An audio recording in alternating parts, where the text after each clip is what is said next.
Ya, baik. Shalom semua. Shalom. Ya, saya bersuka cita hari ini ya bisa ketemu dengan semuanya, walaupun sebenarnya tidak ada perencanaan itu ya. Karena saya sudah 2 minggu tidak pulang Kupang nih ya. Rencananya pagi jam 2 tadi saya terbang ke Kupang, tapi saya rubah ya, arah terbang ke sini ya. Dan saya baru sampai juga pagi ini juga ya. Dan terima kasih untuk Paduan Suara Agape ya, mau mampir di gereja yang kecil ini ya, dan memberkati kami ya. Oke, baik. Bagi Bapak Ibu semua, ini gereja Gemit Agape, bukan Agape Gemit, terbalik ya. Gereja Gemit Agape. Ini gereja tempat saya dulu melayani kira-kira 4 tahun atau 5 tahun tuh ya. Nah, dan saya baru keluar dari sana tahun 2008, lalu dengan GKIN sampai hari ini. Jadi semua sahabat, saudara, sepelayanan semua. Baik Bapak Ibu, hari ini saya akan menyampaikan firman Tuhan dengan tema hadiah terbesar. Dan satu ayat mau saya bahas, Yohanes 3:16. Karena begitu besar kasih Allah akan dunia ini sehingga Ia mengaruniakan anaknya yang tunggal, supaya setiap orang yang percaya kepadanya tidak binasa, melainkan beroleh hidup yang kekal. Ini semua pasti hafal ayat ini, kecuali baru tadi malam jadi Kristen tidak hafal ya. Tapi semua hafal ayat ini. Dan sebenarnya di dalam satu ayat ini ayat terkenal, tapi mungkin boleh kita katakan bahwa inilah ayat terbesar di dalam perjanjian baru, ayat terpenting di dalam perjanjian baru, karena ayat ini berbicara tentang sebuah hadiah yang begitu besar yang diberikan untuk manusia. Nah, karena itulah maka saya hari ini mau bicara tentang hadiah terbesar. Nah, misalnya saudara, pada waktu kita setiap tahun merayakan Natal, itu sebenarnya kita sedang merayakan sebuah hadiah yang besar. Karena itu ayat ini sering dipakai ya di dalam berita-berita Natal, bahwa Allah begitu mengasihi dunia, Dia mengaruniakan anaknya yang tunggal, dan seterusnya. Nah, sekarang saya ingin membahas ayat ini. Mengapa sampai ayat ini itu, atau boleh dikatakan bahwa pemberian yang dibicarakan dalam ayat ini adalah sebuah hadiah yang terbesar. Dan sebenarnya ada banyak hal yang besar itu ada di dalam ayat ini. Dalam satu ayat sepotong ini saja ada begitu banyak hal besar yang dinyatakan di dalamnya. Apa saja ya yang besar, atau mengapa sampai hadiah yang dibicarakan di sini, pemberian yang dibicarakan di sini itu adalah yang terbesar. Saya mau berikan beberapa. Pertama adalah yang memberikan adalah pribadi terbesar. Coba lihat ayat 16. Karena begitu besar kasih Allah. Saudara, hampir kita semua senang kalau kita dapat hadiah, dapat pemberian. Jarang ada orang yang ketika dapat hadiah malah sedih. Kalau sampai ada orang dapat hadiah dan dia sedih dan dia susah, mungkin ada yang tidak beres dengan pikirannya ya. Tapi rata-rata orang kalau dapat hadiah, dia pasti senang. Tapi sebenarnya saudara, yang lebih penting dari hadiah itu sebenarnya adalah siapa yang memberi hadiah ya. Kita bisa terima hadiah dari setiap orang, tapi siapa yang memberikan hadiah itu menentukan betapa besarnya dan nilainya dari pemberian itu. Kemarin, hari Sabtu pagi kemarin saya khotbah di satu tempat. Lalu setelah itu makan bersama. Ya, saya khotbah di perusahaan itu, lalu makan bersama dengan ibu dan bapak yang punya perusahaan itu. Lalu si ibu cerita, Pak Isra, saya ini dongkol sekali dengan sopir-sopir saya nih. Kenapa? Pak, bayangkan saja, kalau saya kasih mereka tip atau duit 500.000, mereka terima, lalu terima kasih ibu. Saya kasih 500.000, tapi kalau suami saya yang kasih hanya 1 lembar, dia angkat 100.000, wah terima kasih Pak. Yang 500.000 dia tidak cium-cium, tapi suami saya kasih hanya 100.000, kok dia cium-cium? Lalu saya tanya, ibu tahu kenapa? bukan karena jumlahnya, tapi karena siapa yang memberi. Bagi dia, kalau diberikan oleh suaminya ibu, itu jauh lebih berharga daripada diberikan oleh ibu. Ya, karena bos di perusahaan ini kan bapak, bukan ibu. Ya kan? Jadi kalau bos besar yang berikan, biar hanya 100.000 dia cium-cium dan dia bangga, daripada 500.000 tapi oleh orang kedua. Ini orang pertama yang berikan, berarti dia berasa begitu bagus. Ya, saya ini tidak suka pakai barang emas sebenarnya. Ya, saya pakai cincin emas ini seumur hidup ini hanya 2. Satu waktu cincin nikah, tapi sudah hilang. Dan yang kedua ini saya pakai. Kenapa? Karena ini tidak bisa digantikan. Kenapa? Karena ini cincin peninggalan papa saya yang sudah meninggal.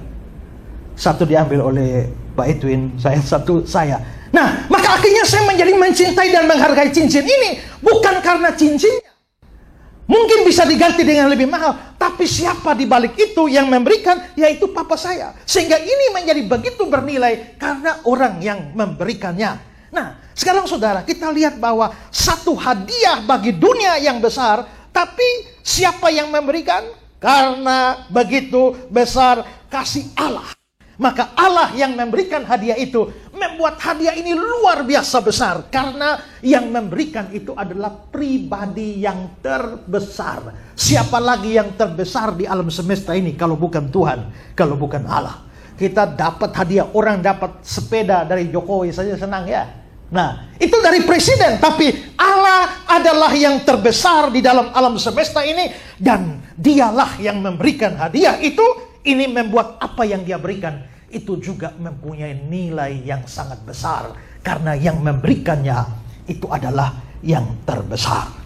Ini pertama. Yang kedua adalah ini menjadi besar karena pemberian itu dilandasi dengan motivasi yang besar. Saudara ingat, yang penting itu juga bukan hanya pemberian. Bukan hanya siapa yang memberi, tapi apa yang menyebabkan itu diberikan.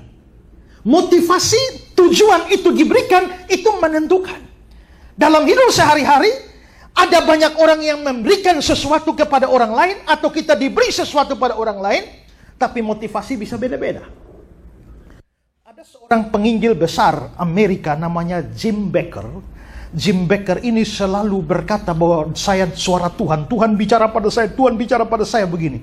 Dan satu kali Jim Bakker bikin pengumuman, dia seorang penginjil televisi yang disiarkan di seluruh Amerika dan hampir seluruh dunia. Dan satu kali dia bicara di TV dan dia bilang bahwa Tuhan bicara pada saya harus kumpul sekian juta dolar.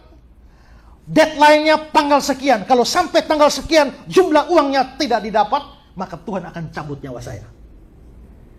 Maka setiap hari dia kampanye di TV dan orang saking cintanya orang sama dia, orang tidak mau Tuhan cabut nyawanya, maka mereka sumbang, jual emas, jual apa, sumbang. Tapi tiap hari dia tampil di TV, kasih tahu sumbangan begini, masih jauh dari ini.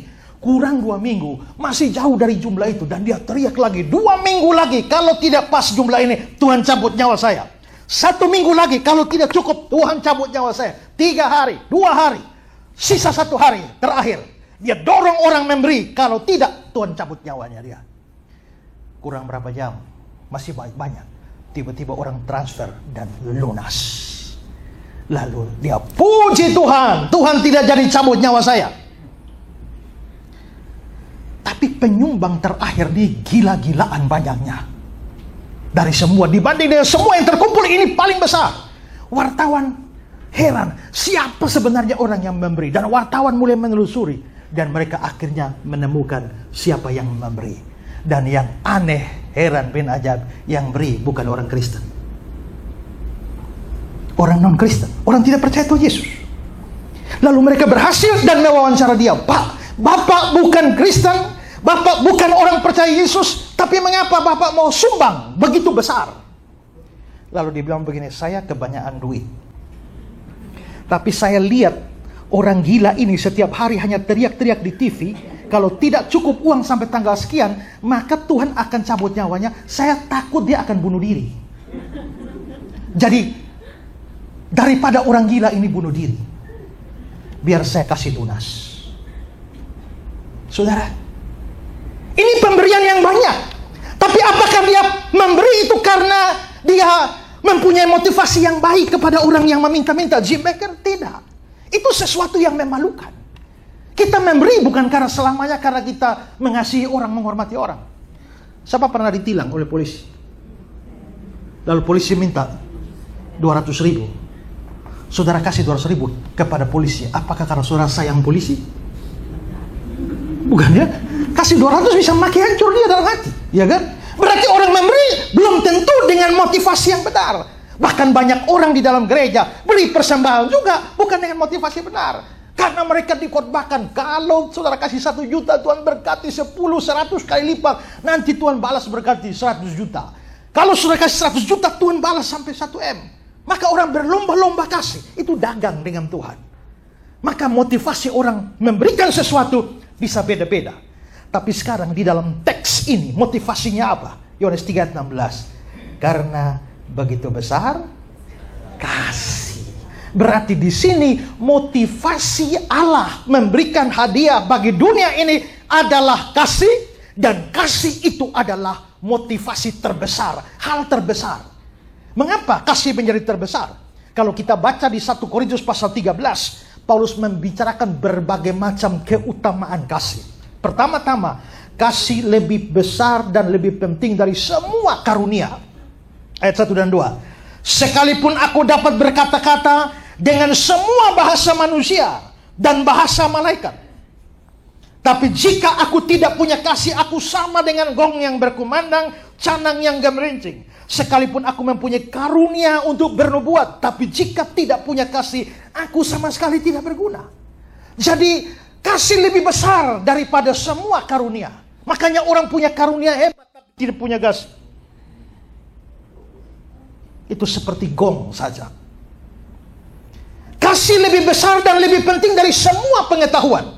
Ayat 2. Sekalipun aku mengetahui segala rahasia, memiliki seluruh pengetahuan, tapi jika aku tidak punya kasih, aku sama sekali tidak berguna. Orang boleh pintar sehebat-hebatnya, pengetahuan banyak, tapi kalau tidak punya kasih, tidak ada gunanya. Kasih lebih besar dan lebih penting daripada iman untuk bikin mujizat. 1 Korintus 13 ayat 2. Sekalipun aku memiliki iman yang sempurna untuk memindahkan gunung, tapi jika aku tidak punya kasih, aku sama sekali tidak berguna. Saudara, iman untuk memindahkan gunung, bayangkan itu iman besar sekali. Untuk bikin mujizat. Tapi kalau tidak punya kasih, tidak ada gunanya. Dan kasih lebih besar, lebih penting dari semua pengorbanan tanpa kasih. Ayat 3. Dan sekalipun aku membagi-bagi segala sesuatu yang ada padaku, bahkan menyerahkan tubuhku untuk dibakar, tapi jika aku tidak punya kasih, sedikit pun tidak ada faedahnya.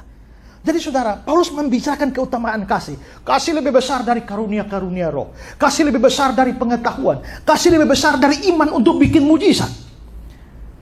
Dan Paulus membuat kesimpulan di dalam ayat 8 dan ayat 13. Kasih tidak berkesudahan.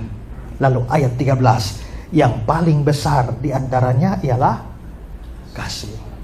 Jadi orang kalau punya hati yang kasih, dia lebih berharga dari semua orang punya karunia, orang pintar, orang hebat bikin mujizat sekalipun. Tapi orang punya kasih, dia punya sesuatu yang lebih besar. Jadi sebenarnya kasih sendiri dibanding ini, kasih sudah besar. Meskipun begitu, coba perhatikan ayat 16. Karena begitu besar kasih. Kasih sendiri sudah besar. Tapi ternyata kasihnya sendiri juga besar. Ya, maka kalau kita lihat mungkin dalam ilustrasi gambar ini, kita lihat dia lebih besar, kasih sudah lebih besar dari ini. Tapi kasihnya sendiri itu bukan hanya lebih besar, tapi bahkan kasihnya mempunyai bobot yang besar sekali. Maka ini motivasi yang luar biasa. Tuhan kasih hadiah, tapi hadiah itu pribadi yang memberikan terbesar, yaitu Allah. Motivasi memberikan itu juga terbesar, yaitu kasih, dan kasihnya besar. Ketiga, pemberian itu ditujukan untuk satu jumlah yang besar. Ayat 16. Karena begitu besar kasih Allah akan dunia ini. Jadi pribadi terbesar itu memberikan pemberian terbesar untuk jumlah yang begitu besar, yaitu untuk dunia ini. Siapa yang dimaksudkan dengan dunia di sini? Dunia di sini bukan bumi. Dunia di sini itu bukan alam semesta, bukan. Dunia di sini itu pasti menunjuk pada manusia di dalamnya. Tapi siapa manusia di dalamnya? Apakah orang Yahudi saja? Di mana mereka pertama kali menerima ini? Tidak. Orang Yahudi berpandangan bahwa Tuhan hanya mengasihi mereka dan tidak mengasihi bangsa lain. Tapi di sini dikatakan Allah mengasihi dunia ini, maksudnya adalah bahwa dunia ini mencakup orang Yahudi dan orang non-Yahudi dan dari seluruh bangsa. Itulah sebabnya waktu berita Natal itu datang di Lukas 2, 10-11. Jangan takut sebab sesungguhnya aku memberitakan padamu kesukaan besar untuk seluruh bangsa. Berarti bukan hanya orang Israel. 1 Yohanes 2 ayat 2 dikatakan bahwa Dia pendamaian untuk segala dosa kita, dosa seluruh dunia. 1 Yohanes 4 ayat 14, anaknya menjadi juru selamat dunia. Saya dichat oleh seseorang, kelihatannya Islam. Pendeta, apakah engkau yakin engkau akan masuk surga? Oh, sangat yakin. Bagaimana engkau yakin sedangkan engkau bukan orang Yahudi? Saya bilang, memangnya kenapa? Lalu dia kutip ayat, aku datang hanya untuk domba-domba yang hilang dari umat Israel. Apakah Bapak orang Israel? Saya bilang, kamu baca ayat itu sepotong saja. Ya, hanya tahu satu ayat menyerang kiri kanan. Memang karena nubuat tentang Yesus datang pertama-tama diberikan pada orang Yahudi. Nabi-nabi Yahudi, nabi-nabi Israel yang terima nubuat-nubuat itu. Maka Yesus datang pertama-tama itu untuk orang Israel. Untuk kepentingan tertentu, jangan dulu ke bangsa lain, ke domba-domba Israel. Tapi kamu lupa bahwa waktu dia datang pertama kali, kesukaan besar untuk seluruh bangsa. Nanti ketika dia mau naik ke surga, dia bilang, jadikanlah semua bangsa muridku. Kamu jadi saksi Yerusalem, Yudea, Samaria, sampai ujung bumi. Karena itulah kita bisa melihat bahwa pemberian ini bukan hanya untuk orang Yahudi, tapi semua bangsa. Makanya kita, bangsa apapun, asal kita percaya kepada Yesus, kita bagian dari rencana dan kasih Tuhan ini. Ya. Nah, saudara, tapi kalau hadiahnya ini diberikan pada seluruh dunia manusia, dan hadiahnya terbesar. Biasanya hadiah kalau ada lomba menyanyi, yang dapat hadiah terbaik dan terbesar yang mana? Yang suara terbaik atau suara terjelek?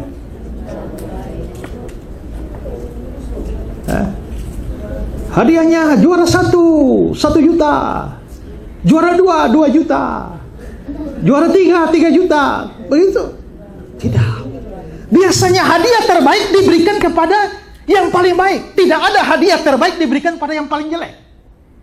Nah, Allah mau berikan hadiah terbaik untuk manusia di seluruh dunia. Bagaimanakah manusia ini modelnya? Roma 3. Seperti ada tertulis, tidak ada yang benar, seorang pun tidak. Tidak ada seorang pun yang berakal budi. Tidak ada seorang pun mencari Allah. Semua telah menyeleweng. Mereka semua tidak berguna. Tidak ada yang berbuat baik, seorang pun tidak.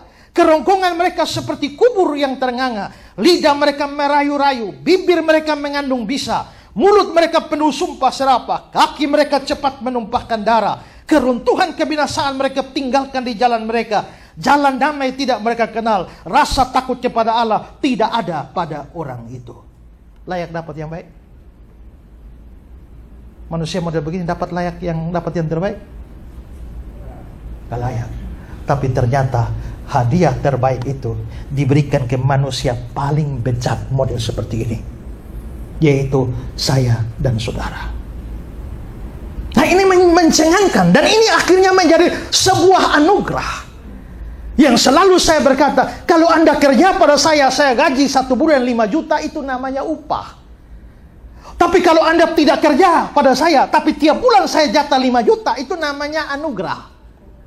Tapi kalau Anda sudah tidak kerja sama saya, keliling satu negara ini, fitnah saya keliling dunia, tapi saya masih kasih 5 juta tiap bulan. Itu bukan hanya anugerah, itu anugerah yang besar. Amazing grace. Nah, ini model kita, ini model begini. Tapi ternyata Allah kasih yang terbaik, yang terbesar. Makanya saudara-saudara, ini membuat hadiah ini tuh merupakan anugerah yang besar sekali bagi kita. Tidak ada kita layak. Tidak ada orang layak untuk diselamatkan. Tapi Allah memberikan hadiah itu. Keempat, pemberian itu adalah yang terbesar. Tadi si pemberinya besar. Motivasinya itu besar. Yang ketiga, jumlah yang menerima besar. Yang keempat, pemberian itu sendiri besar. Kenapa saudara-saudara? Mengapa pemberian itu besar? Beberapa poin di sini. Pertama, karena yang diberikan oleh Allah kepada dunia itu adalah anaknya. Ya, ayat 16. Dia mengaruniakan anaknya. Allah tidak memberikan hadiah kepada dunia seorang malaikat. Dia tidak memberikan kepada dunia ini seorang penghulu malaikat. Tidak. Tapi dia berikan yang paling tinggi, yakni anaknya.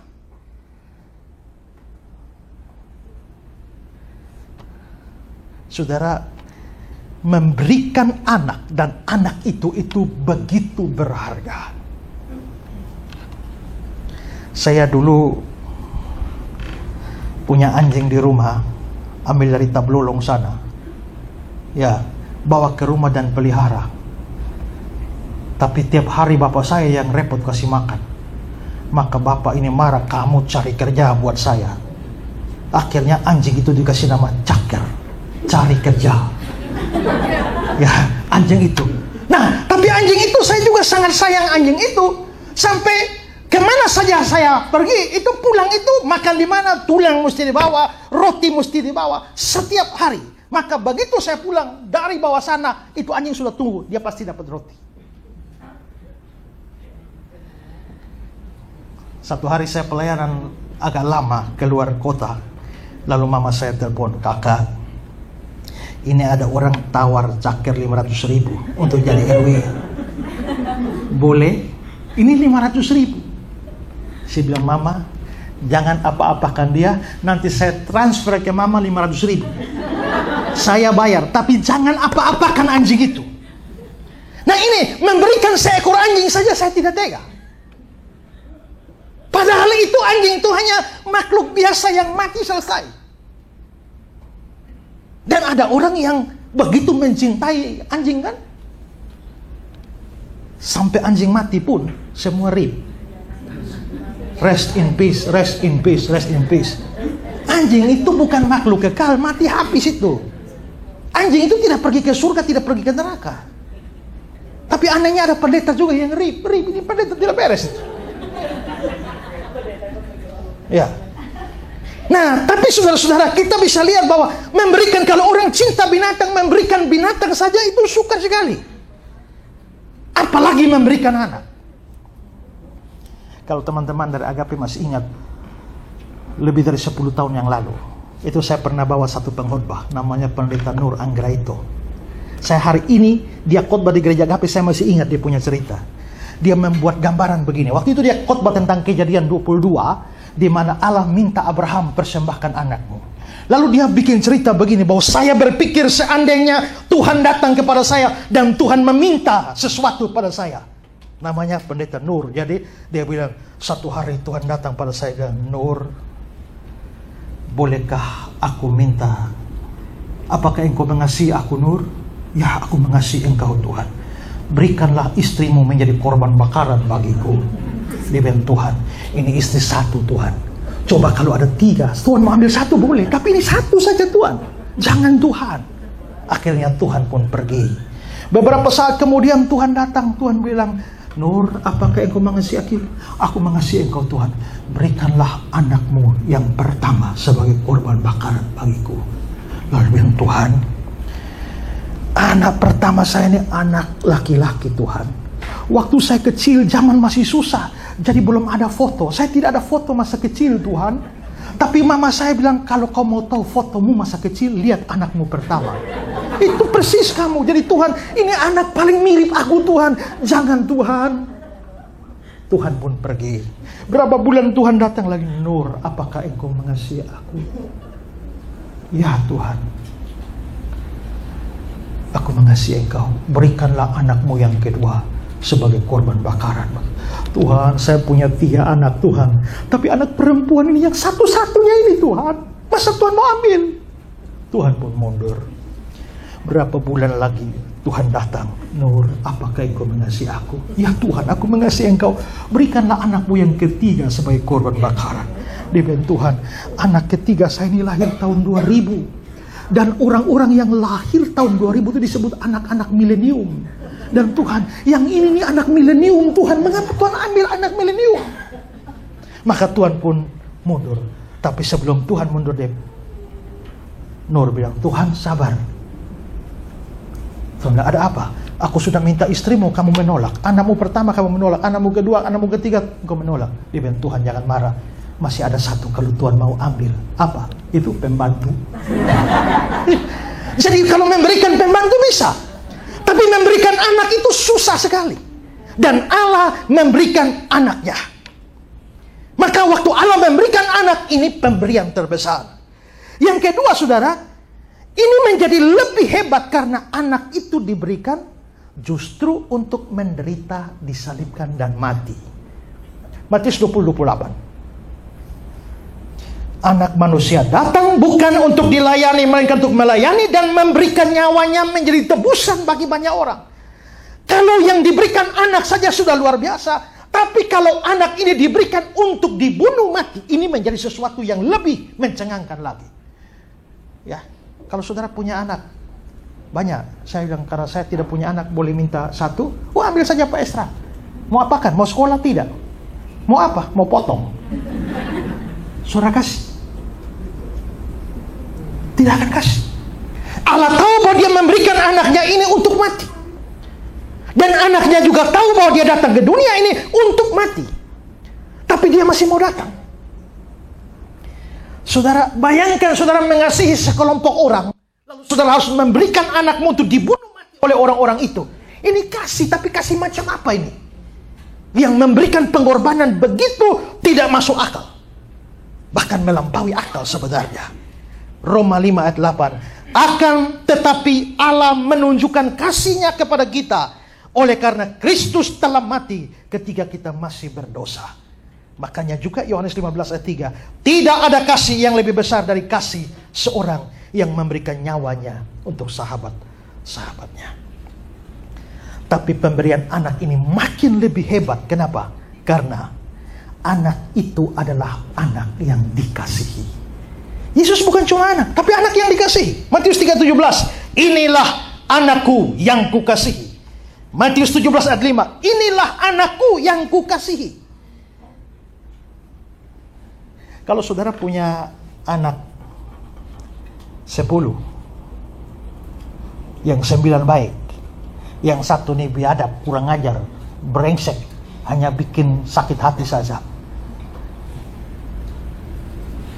Saudara mau anak brengsek itu mati? Kalau saudara punya 10 anak, yang 1 brengsek tiba-tiba dengar sudah kecelakaan dan mati. Oh puji Tuhan, baik sudah. Begitu? Tidak. Saudara tetap sedih walaupun anaknya brengsek. Anaknya brengsek kalau mati pun, kalau saudara waras, saudara tetap akan sedih.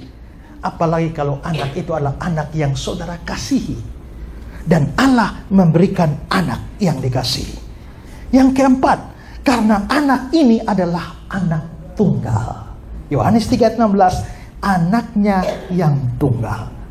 Yohanes 1:18, anak tunggal Allah. 1 Yohanes 4:9, anaknya yang tunggal. Allah cuma punya 1 anak. Saudara anak Allah? Anak Allah? Anak Allah? Anak Allah? Anak Allah? Jadi Allah punya berapa anak? Kalau saya anak Allah, ini anak Allah, ini anak Allah. Allah punya anak berapa? Banyak ya. Tapi kenapa ini Yesus anak tunggal? Karena dia anak sungguh-sungguh. Kita semua anak angkat. Karena sebelumnya kita semua anak iblis. Tapi begitu kita percaya, kita diberi kuasa menjadi anak. Lihat Galatia 4 ayat 5. Dia diutus untuk menebus mereka yang takluk kepada hukum Taurat, supaya kita diterima menjadi anak. Dalam Alkitab bahasa Inggris, receive the adoption of son. Adopsi. Maka kita ini semua anak adopsi karena iman. Maka orang kalau beriman, dia diadopsi oleh Allah menjadi anaknya. Sebelum dia beriman, dia anak iblis. Makanya saya selalu khotbah, kalau orang tidak percaya Yesus, dia anak iblis. Kalau saudara majelis tapi tidak percaya Yesus. Kemarin saya khotbah 100 tahun, satu ulang tahun gereja, 100 tahun. Saya bilang, kalau saudara majelis gereja tidak percaya Yesus, saudara anak iblis yang ada dalam gereja. Kalau ada pendeta yang tidak sungguh-sungguh percaya Yesus, itu anak iblis yang tiap minggu naik di atas mimbar dan khotbah. Dan semua saudara yang tidak percaya Yesus, anak iblis. Begitu percaya Yesus, dapat adopsi, adoption of son. Berarti kita ini semua anak, tapi anak angkat. Yang satu-satunya anak sesungguhnya itu hanya Yesus. Makanya disebut anak tunggal Allah. Tapi ini tidak boleh diartikan bahwa Allah kawin lalu beranak, seperti kambing beranak, sapi beranak. Makanya ditanya, siapa bidannya? Ya, tidak. Karena ini punya konsep yang sendiri. Tapi yang pasti adalah Yesus anak tunggal Allah. Allah punya anak yang sungguh-sungguh ini cuma satu. Dan itu yang dia berikan. Kalau punya anak 3 kasih 1 masih masuk akal. Tapi kalau hanya punya 1 dan itu dikasihi, anaknya, anak yang dikasih, anak tunggal. Dan dikasihi, diberikan untuk mati. Maka tidak ada kasih. Tidak ada pengorbanan lebih besar dari pengorbanan. Pemberinya terbesar. Motivasinya terbesar. Yang menerima terbesar. Pemberiannya terbesar. Sekarang yang kelima. Pemberian itu mengandung undangan terbesar. Apa undangannya? Ayat 16. Supaya setiap orang yang percaya kepadanya. Undangan terbesar itu adalah undangan untuk percaya kepada Yesus. Yohanes 14 ayat 1. Percayalah kepada Allah, kata Yesus. Percayalah juga kepadaku. Yohanes 4, kata Yesus kepadanya, percayalah kepadaku. Undangan untuk percaya kepada Yesus itu adalah undangan terbesar. Kalau kita ikut KKR, lalu ada altar call, siapa yang sakit mau disembuhkan, maju. Banyak orang maju ya. Tapi siapa mau pertama kali terima Yesus? Satu kali saya KKR di Amfuang. Saya pengkhotbah hari ketiga. Saya sampai, sudah ada, saya tanya panitia, siapa khotbah hari pertama? Pendeta ini. Khotbahnya apa? Khotbahnya ini. Altar call-nya, siapa mau percaya Yesus? Berapa banyak yang maju? 200. Siapa pengkhotbah kedua? Pendeta ini. Ada altar call? Ya. Berapa yang maju? Kira-kira 200. Nah, sekarang yang ketiga saya. Nah, saya khotbah lalu mengundang orang percaya Yesus. Altar call yang maju 200. Lalu saya bilang begini, yang sudah maju hari pertama dan hari kedua duduk kembali. Yang sudah pernah percaya Yesus dari 10 tahun yang lalu duduk kembali. Kalau kau terima Yesus hari pertama, lalu sekarang hari ketiga kau terima ulang lagi, Yesus yang masuk hari pertama tuh lari kemana? Maka terima Yesus itu satu kali saja. Jangan terima Yesus ulang-ulang. Maka kalau ada altar call di KKR begitu, kalau saudara sudah terima Yesus dari tahun 80, sudah tidak usah maju. Ya, tapi kan kalau KKR tidak ada yang maju kan rasanya kurang seru ya. Harus maju dan goyang-goyang begini dulu baru seru. Ada undangan, makanya saya bilang semua duduk. Yang maju karena mau didoakan supaya sembuh, duduk. Yang maju karena problem, duduk kembali. Yang maju karena ada masalah, duduk kembali. Yang hanya mau terima Yesus tetap berdiri. Sisa 7. Ya, undangan untuk sembuh bagus. Undangan untuk dapat jalan keluar didoakan bagus. Tapi undangan terbesar itu adalah supaya percaya Yesus. Ya. Makanya pengkhotbah itu harus memberikan undangan terbesar ini kepada banyak orang. Dan saya selalu berusaha memberi undangan itu. Makanya waktu acara pemakaman bapak saya khotbah sendiri kan. Tapi saya menantang semua orang itu. Ini hari ini bapak saya giliran, tapi besok saudara. Sebelum mati terima Yesus. Jangankan di situ, kalau itu kan pemakaman kan banyak orang Kristen di situ. Tapi debat di Islam juga kan saya hajar semua kan. Saya bilang, saya ini orang berdosa, sama seperti kalian ini. Ya, hanya bedanya saya punya juru selamat, kalian tidak punya. Makanya saya bilang lawan debat kayak nama itu, saya belum innalillahi wa innalillahi. Terimalah Tuhan Yesus. Balik. Kenapa? Saya sedang memberikan undangan terbesar. Ya, jadi undangan terbesar itu bukan undangan syukuran, undangan pesta, undangan apa? Undangan untuk terima Yesus. Kalau saudara tahu ada orang yang belum percaya Yesus, berikan undangan itu. Karena itu undangan terbesar. Ya.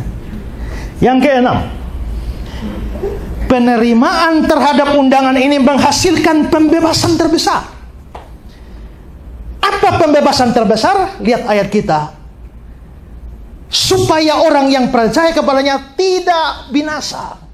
Tidak binasa itu adalah pembebasan terbesar. Kita bisa bebas dari sakit, bebas dari problem, bebas dari utang, bebas dari ancaman dan macam-macam. Itu kita senang. Tapi bebas dari kebinasaan kekal. Ini harus jadi kebebasan terbesar. Karena apa? Karena tidak ada apa-apa pun yang bisa menggantikan kita supaya lolos dari hukuman Allah. Ya. Berbuat baik tidak bisa. Berhenti berdosa pun tidak bisa. Harus ada penebusan. Baru bisa menghasilkan pembebasan terbesar. Saking besarnya sampai Yesus bilang Matius 16 ayat 26.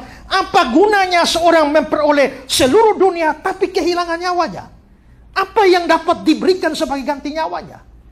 Kalau nyawa sampai hilang, lalu apa artinya semua isi dunia ini? Ketika Alexander the Great, Alexander Agung yang menguasai dari Makedonia, menguasai seluruh dunia, tapi mati muda umur 32 atau 33 tahun setelah dia menguasai dunia. Sebelum dia sakit mau mati, dia pesan kepada orang-orangnya, nanti peti mati saya, tolong kasih lubang di kiri kanan supaya tangan saya kiri keluar, tangan kanan keluar. Waktu iring-iringan ke tempat ini, pasang dokter-dokter semua jalan paling depan. Dan sementara arak-arakan jalan, semua emas perak itu hambur-hambur di jalan. Lalu orang bilang, tapi ini maksudnya apa Pak? Dia bilang begini, kenapa tangan saya keluar dari peti mati itu? Untuk menunjukkan bahwa kalau sudah mati, tidak ada satu pun yang saya bawa. Itu emas-emas perak dibuang di jalan karena waktu mati tidak bawa apa-apa. Karena itu kalau ada orang mati tidak usah isi apa-apa di dalam. Tidak usah isi rokok di dalam. Tak usah isi Alkitab juga. Kasih tinggal supaya orang hidup itu baca. Ya kan? Karena mati tidak bawa apa-apa lagi. Dan kenapa dokter-dokter paling depan? Untuk menunjukkan bahwa dokter paling hebat ada semua, tapi tidak ada satu pun bisa menyelamatkan saya kalau maut sudah datang. Jadi sebenarnya pembebasan terbesar itu kalau kita bisa diselamatkan, tidak binasa. Karena masuk neraka, ini memang banyak orang tidak percaya neraka lagi, tapi kalau sampai masuk neraka itu tempat penghukuman, bukan paguyuban sosial. Tempat orang semua menjalani hidup seperti di bumi. Makanya ada cerita bahwa satu hari begitu Hitler mati, dia mendarat di neraka. Waktu Hitler, pemimpin Nazi Jerman yang bunuh 6 juta orang Yahudi, semua orang di neraka takut dia, langsung sembah dia. Selamat siang Bapak, sore Bapak. Semua hormat dia. Tapi Hitler heran, semua orang hormat dia, tapi satu pria di pojok sana itu tidak pernah hormat dia. Hitler, kenapa ya semua boleh sungkan hormat saya, dia tidak? Sampai Hitler pergi sana, hei kau siapa? Kenapa semua orang hormat saya, kau tidak? Orang itu angkat muka. Kau tahu saya siapa? Yudas Iskariot. Dia bilang Hitler, hei kau dengar ya, Yesus saja saya jual, apalagi kau. Neraka itu bukan tempat santai seperti itu. Atau ada yang bilang, Pak pendeta, kira-kira ada yang bertanya, kira-kira kalau masuk neraka bisa ketemu artis? Bisa, mungkin banyak. Masalahnya bukan ketemu artis, tapi kamu bisa menikmati pertemuan dengan artis atau tidak. Kalau kamu idola sama artis siapa? Agnes Mo. Panggil dia datang di sini. Saudara boleh bercakap-cakap dengan Agnes Mo, puas-puasin 3 jam. Tapi keduanya duduk di atas kompor gas yang menyala. Silakan ngobrol 3 jam. Apakah saudara bisa menikmati pertemuan itu? Bagaimana saudara menikmati sementara saudara dibakar, dia juga dibakar? Dan api neraka lebih hebat daripada kompor gas. Maka bisa ketemu artis di neraka tapi tidak bisa menikmatinya. Saudara kalau disuruh pilih 2, pertama, sakit sekali tapi cepat. Yang kedua, tidak terlalu sakit tapi lama. Pilih mana?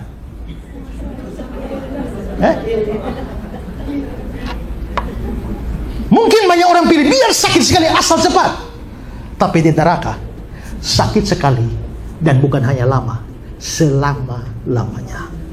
Makanya ketika Jonathan Edwards, tokoh revival Amerika, satu kali khotbah, sinner in the hand of an angry God, orang berdosa di tangan Allah yang maha murka. Habis dia khotbah, semua orang merayap karena merasa mereka akan terlempar ke neraka. Memangnya Edwards khotbah apa? Dia khotbah bahwa misalnya kamu akan masuk neraka, kamu jalani tahun pertama di neraka, tahun kedua 10 tahun, 100 tahun, 1000 tahun. Setelah kamu 1000 tahun di neraka, lalu kamu lihat kembali ke belakang, ke titik di mana kamu masuk, dan ternyata kamu lihat setelah 1000 tahun itu panjangnya baru 1 titik. Dan kamu lihat ke depan tahun-tahun yang akan kamu jalani, dan ini garis tanpa ujung. Maka Edwards bilang, kamu akan benar-benar putus asa. Di Wahyu 20, mereka dibuang ke dalam lautan api dan nerang, dan mereka disiksa siang malam sampai selama-lamanya. Dalam Alkitab bahasa Inggris, no rest. Maka masuk surga, rest in peace. Masuk neraka, no rest in hell. Makanya orang kalau mati itu jangan buru-buru rip, karena belum tentu dia masuk surga. Kalau saudara yakin dia orang beriman, rip, rest in peace. Tapi kalau saudara tidak yakin dia masuk, atau tidak yakin dia masuk surga, apalagi saudara yakin dia masuk neraka, jangan bikin rip, karena dia tidak beristirahat. No rest in hell. Orang kalau sakit sehebat apapun, kalau ada istirahat sedikit, break sedikit kan. Coba ibu-ibu yang melahirkan,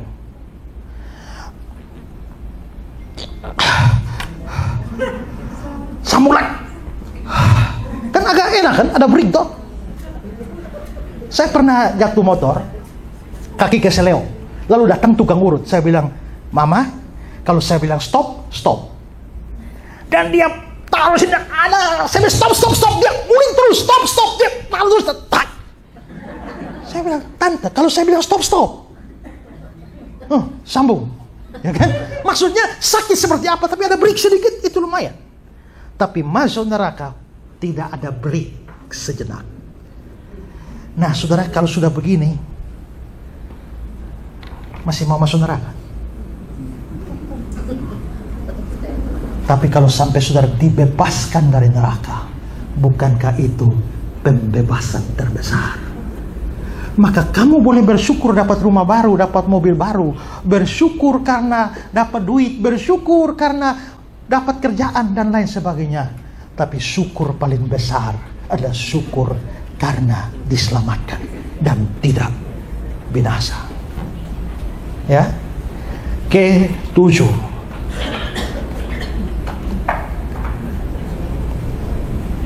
penolakan terhadap undangan ini akan menghasilkan hukuman terbesar, yaitu di neraka itu.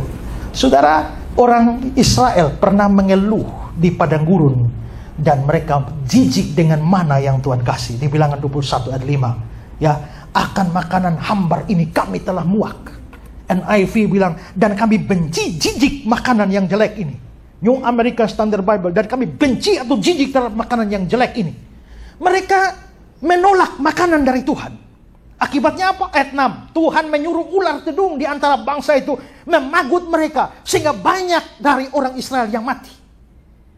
Menolak makanan dari Tuhan, Tuhan kasih mati. Kalau menolak anaknya, lebih bahaya, ya kan? Lebih bahaya. Nah, makanya Ibrani 10 bilang apa? Betapa lebih beratnya hukuman yang harus dijatuhkan atas dia yang menginjak-injak anak Allah. Menolak makanan dari Tuhan saja dihukum seperti itu, apalagi menolak pemberian terbesar dari dia. Ya. Karena itu, kalau sampai kita dibebaskan dari neraka, itu pembebasan yang terbesar. Yang ke-8, loncat saja. Pemberian itu jika diterima akan membuat seorang mendapatkan milik terbesar. Ayat 16, melainkan beroleh hidup yang kekal. Kata hidup di sini kontras dengan tidak binasa. Lenski bilang tidak binasa artinya mempunyai hidup kekal. Tidak mempunyai hidup kekal artinya binasa. Tuhan memberikan hidup kekal. Hidup kekal dengan surga itu beda. Kapan saudara masuk surga? Mati dulu kan? Sekarang kan belum masuk surga. Tapi kapan saudara dapat hidup kekal? Sejak saudara terima Yesus. Jadi kalau saya terima Yesus hari ini, saya langsung dapat hidup kekal. Dan saya menjalani hidup kekal saya sampai saya mati, saya pindah ke surga dan meneruskan hidup kekal. Berarti hidup kekal dengan surga itu berbeda. Sekarang kita semua yang sudah percaya sudah dapat hidup kekal, tapi belum masuk surga. Nanti di surga kita melanjutkan hidup kekal yang sudah kita mulai dari bumi ini. Dan Tuhan Yesus memberi kepastian itu. Yohanes 10, 28-29. Aku memberikan hidup kekal kepada mereka, dan mereka pasti tidak akan binasa sampai selama-lamanya. Tidak ada kepastian semacam ini dalam agama lain. Dan seorang pun tidak akan merebut mereka dari tanganku. Bapakku memberikan mereka kepadaku lebih besar daripada siapapun. Seorang pun tidak dapat merebut mereka dari tanganku. Jadi ada dua tangan yang dibicarakan. Tangan Yesus dan tangan Bapa. Tangan Yesus dan tangan Bapa itulah yang memegang. Dan karena itu mereka pasti tidak akan binasa sampai selama-lamanya. Mendapatkan hidup kekal itu sebenarnya adalah milik terbesar. Saudara, kalau saudara pergi ke Mesir, lihat mumi-mumi. Kenapa?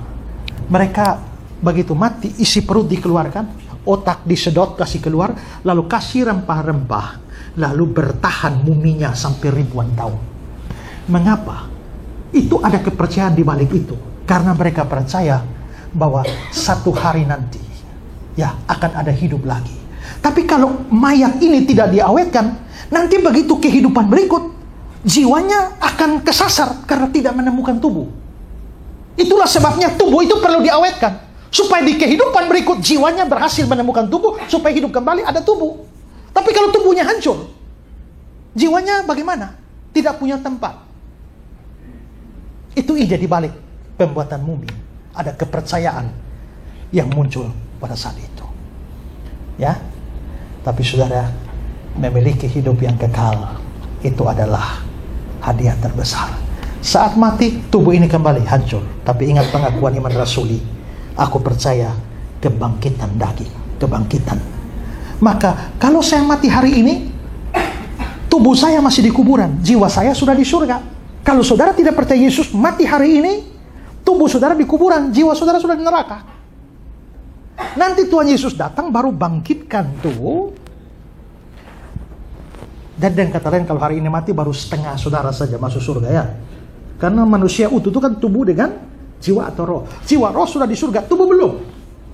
Pada waktu Yesus datang kedua kali, kebangkitan tubuh baru dimasukkan, digabungkan bersama-sama dengan roh jiwanya di surga atau di neraka. Tapi hidup kekal sudah dimulai sekarang. Dan tidak ada, semua menginginkan hidup kekal, tapi tidak ada yang memilikinya. Tapi hanya dengan beriman kepada Kristus, maka kita dapat hidup kekal. Nah, waktu Yesus Kristus dilahirkan ke dalam dunia, itu konteksnya dalam peristiwa Natal. Nah, karena itulah saya mau sedikit omong tentang Natal, walaupun bukan hari Natal. Sebagai kesimpulan, begini. Natal adalah hadiah terbesar, yaitu anaknya yang tunggal. untuk jumlah terbesar, yaitu dunia ini, dari pribadi terbesar yakni Allah, dengan alasan terbesar yakni kasih, mengandung undangan terbesar yakni percaya kepadanya, yang memberikan pembebasan terbesar, tidak binasa, dan milik terbesar, yaitu hidup yang kekal. Nah, seorang bilang begini, Natal dimulai di hati Allah, tapi itu baru lengkap, baru sempurna kalau itu mencapai hati manusia. Maksudnya Tuhan Allah sudah kasih anaknya yang tunggal, bukan? Tapi itu tidak ada manfaatnya kalau saudara tidak buka hati dan terima dia. Maka yang sudah percaya Yesus, saudara bersyukur luar biasa, karena saudara dapat yang terbesar. Tapi yang belum percaya Yesus, segeralah percaya. Dan kalau saudara tahu, mama saya belum percaya Yesus, papa saya belum, oma saya belum, opa saya belum, mumpung masih ada napas, segera dan berusaha, doakan dan beritakan Injil. Kasih undangan terbesar ini, karena begitu mati selesai, sudah terlambat semuanya. Ya, sebagai hamba Tuhan, kalau khotbah, beritakan Injil kepada orang. Kita jangan hanya khotbah supaya orang hidup baik, berbuat baik, tapi tidak ada Injil.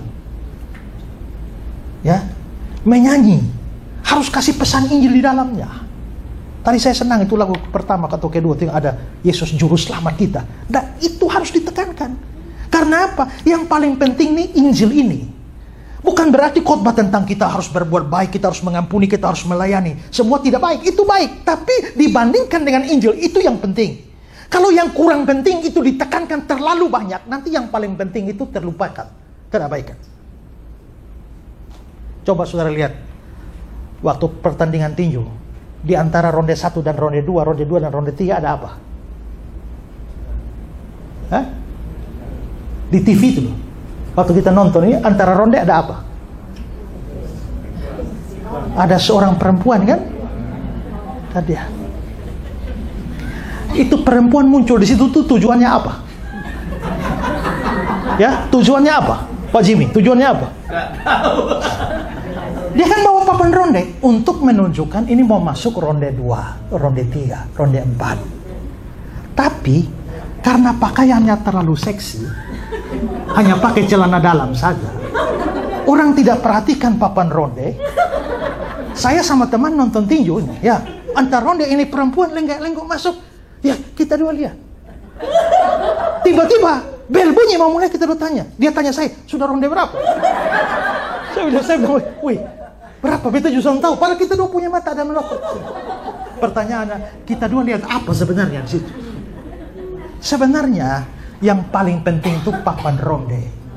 Penampilan tuh harus lebih minor. Tapi karena penampilan di-upgrade sedemikian rupa, maka yang paling utama yaitu papan ronde orang tidak perhatikan. Yang paling penting itu Injil sebenarnya, ya. Yang lain-lain itu nomor 2. Tapi kalau yang nomor 2 ini di-upgrade tinggi-tinggi, pesan nomor 1 itu jadi hilang. Makanya banyak gereja hanya sibuk dengan dirinya sendiri, tapi lupa misi pemberitaan Injil. Ya, dulu setiap hari Minggu kalau pulang gereja, kita sudah siap dengan kosun turun kampung halaman semua kan, ya, beritakan Injil. Sekarang bagaimana? Mesti giat beritakan Injil, karena itulah undangan terbesar yang diberikan bagi dunia. Kalau begitu, Yohanes 3:16 ini adalah satu amazing grace, anugerah yang terbesar. Tuhan, terima kasih karena dunia kami semua telah diberikan hadiah terbesar dari Allah, anaknya Yesus Kristus yang datang menjadi juru selamat dunia. Biarlah kami semua boleh menyambut undangan terbesar ini dan menjadi percaya. Dan setelah kami percaya, mendapatkan pembebasan terbesar, dapat milik terbesar, kami juga mau berikan undangan ini kepada banyak orang. Karena banyak orang sedang dalam perjalanan menuju neraka. Banyak orang akan binasa. Mungkin mereka kakak, adik, papa, mama, opa, oma, dan sahabat-sahabat kami. Tolong kami berikan keberanian untuk bisa beritakan tentang Yesus kepada mereka. Terima kasih untuk firman-Mu. yang menjadi berkat besar bagi kami pada siang hari ini. Dalam nama Yesus Juru Selamat kami